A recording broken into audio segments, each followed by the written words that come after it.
back to my channel. We have Igbo language. Today's date is 8th July 2024. We have preposition. Our topic says preposition. Remember, we said that we have about 15 prepositions we are going to look into. And we are still on number 5. That is the 5th one. It says beside. Beside. Beside means, in Igbo you call it n'akụkụ.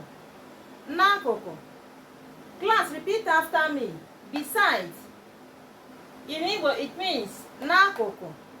N'akụkụ. Beside, n'akụkụ. Very good. You can see this chair and this book. Let us see it in sentence. Number one sentence says, book is beside the chair. Or say that, book is beside the chair. If I ask you, class, where is this book?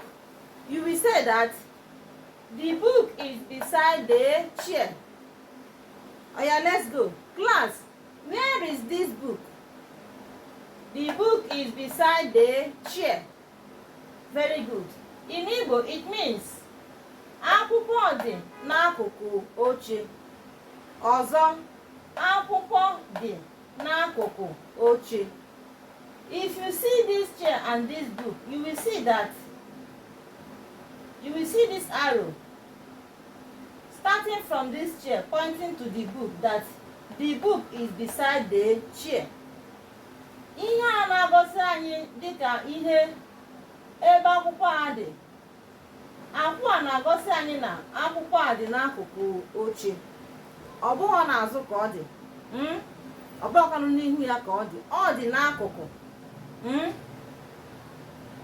Another example. Example number 2 says, you can see this car and this house. Number 2a says, car is beside the house. Car is beside the house. Look at the arrow pointing to the car. If I ask you, class, where is this car? You will answer and say that the car is beside the house. Oh yeah, class, where is this car? The car is beside the house. Again, car is beside the house. You can see how this arrow is pointing to the car, that the car is beside the house. In Igbo, it means ụgbọala dị n'akụkụ ụlọ. Ọzọ, ụgbọala dị n'akụkụ ụlọ. Ụgbọala means car. Ụgbọala dị n'akụkụ ụlọ. Ihe dị n'akụkụ, anyị na-akpọ ya na bekee na ọ bụ beside. Beside, n'akụkụ, beside, n'akụkụ, beside. Like and share our videos. Follow us for more. Bye.